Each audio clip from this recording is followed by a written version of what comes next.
Magandang araw mga kaibigan. Bigyan natin ng opinion, reaction ngayon itong post ng Para sa Bayan. Ito yung response ni Senator Tito Soto sa akusasyon ni Anjo Iliana sa kanya na parang meron daw siyang kabit. Mula noong 2013 na itong si Anjo Iliana mismo ang lumakad. Ito. Senator Tito Soto, hindi na papatulan ang paratang ni Anjo Iliana. Nagpapapansin lang yan. Yan ang title. Ibinahagi ni Senate President Tito Soto ang kanyang prangkang tugon sa mga paratang sa kanya ng dating Eat Bulaga host na si Anjo Iliana. Kabilang na ang umano'y pagkakaroon niya ng ibang babae.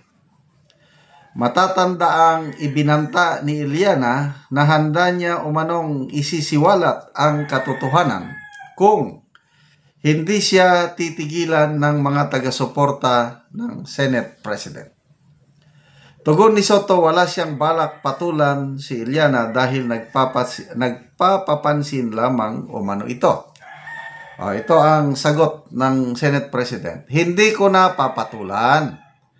Huwag niyong pansinin at nagpapapansin yan.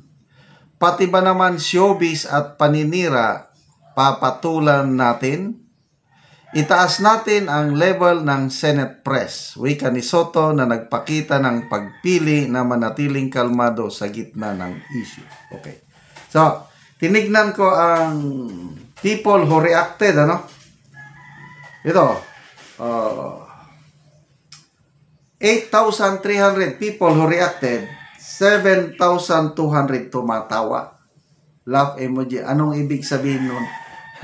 Tinatawanan nila si Tito Soto o hindi sila naniniwala sa sinasabi niya. 998 lang ang nag-like sa kanyang payag. So, estimate ko lang ito, mga 5% lang ang naniniwala sa Senate President.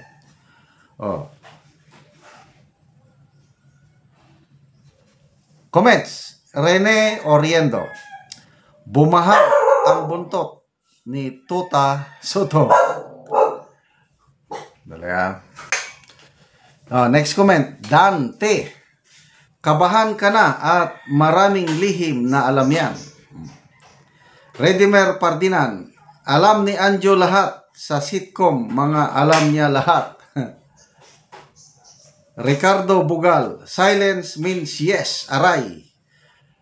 Hindi mo kaya si Anjo. Corazon Mariano, yan ang hirap, magaling magpalusot. Jenjen, bring it on, Anjo. Rolly Kalma, may tama yata yan. Dong Palti, silence means yes. Mabel Hulgoen, lay down all your cards, Tito Sen. Jeric Sipongko, patulan mo Tito Sen, mahilig kayo gumawa ng isyo kapag na-corner kayo ng katotohanan. Biglang sasabihin ninyo, hindi nyo papatulan? Herbert Cab, Badraba, ang mamakak. Aljon Sintalbo, wag na lang patulan kasi baka mabulgar. Atras muna Tuta Sen, baka ikaw mabuking. Okay, so ito, kung ako ang nasa kalagayan ng Senate President, kung hindi totoo yung ipinaparatang ni Anjo Iliana sa akin, ang gagawin ko is magsampa kaagad ako ng kaso sa korte kasi paninirang puri yan eh. Ganon ang gagawin ko. Bakit mo ipaparatang na wala naman akong ginawa? Di magkita tayo sa korte. So ang tanong, bakit hindi magawa yon ng Senate President? Bakit sabi niya, wag ko na lang patulan? The fact na nagsalita siya na nagpapapansin, hindi ba pagpatol na rin yun? Yun lang ang tingin ko Nagsalita na siya, pinatulan niya na. Huwag nyo nang pansinin yan. So, yun ang challenge. Para sa akin lang ito kung walang katotohanan ang sinasabi ni Anjo Iliana, sampahan nyo ng kaso. Ganon din itong mga politiko na dinadawit sa mga flood control issue. Nung unang nagsalita yung Diskaya couple, dinawit ang mga kongresista. Ang daming nagsabi na mga 5 siguro, sasampahan namin yan ng kaso. As of now, wala akong na-monitor na talagang nagsampa ng kaso laban sa mga Diskaya. Hanggang salita lang sila. So, ano kaya ang magiging response ni Anjo Iliana nito? Lumalabas dito sa mga comments, maraming naniniwala kay Anjo Iliana. Nako, ka-exciting ito. Sino kaya kung totoo? Palagay ko, napasubo na itong si Anjo Iliana. Kasi nga, naman, ang dami daw mga vloggers na binabatikos, sinisiraan itong si Anjo Iliana. At ang duda ni Anjo Iliana, binabayaran ito ng Senate President para atakihin si Anjo Iliana. Kaya napilitan siya na pag hindi kayo tumigil yan, Tito Sen, mapipilitan ako, ibubulgar ko yung alam ko. 2013 pa, ako ang lumakad niyan. Ako ang go in between, I don't know. Basta may personal knowledge siya. Nako, pag ibinulgar yan, nakikita ko na, hindi totoo yan. Denial na naman yan. But anyway, that's part of showbiz. Bulagaan talaga ang mangyari kung ano. Anyway, pag-usapan natin. Senate hearing, Blue Ribbon, November 10 is formal nang i-elect ng Senate majority si Senator Ping Lacson as chairman ng Blue Ribbon November 10. Yun ang opening ng session So, hintayin natin November 14. Ayan, may bagong witness na daw na pasabog ni Senator Lacson. Sana itong witness na ito pasabog na magtutukoy sa mga utak, mastermind sa flood control. O wag naman sana na ang witness na ito is para sirain si Orly Gutesa o sirain si Marcoleta, sirain ang oposisyon. Wala na.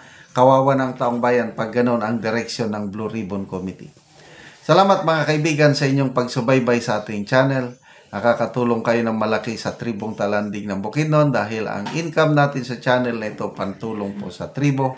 Namimigay tayo ng libreng yero at pako para makapagpatayo sila ng mas maayos na tirahan. Panoorin niyo ang video na ito. Una niyang tagaan na Mugsin. O mga tuplo ni siya karon.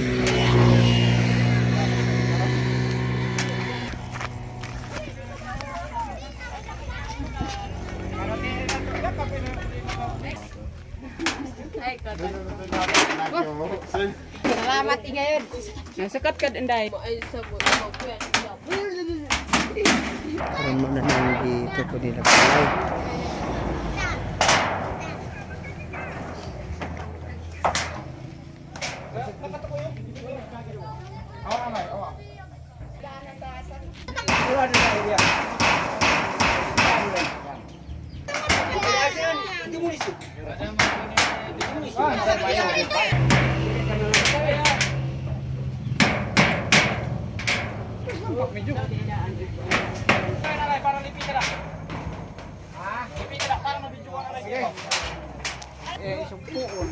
Yan mambisita.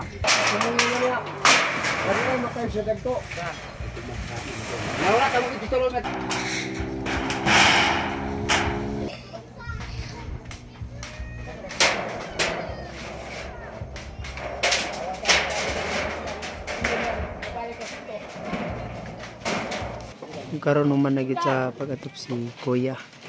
Maayo nagit nga tan-awon ang iyang balay. Salamat sa Ginoo nga nakatabang sa akong pagpunan ako. Oo. Og pila na ni Kuya ka tuig nga imong gitukod aya pa na atupan?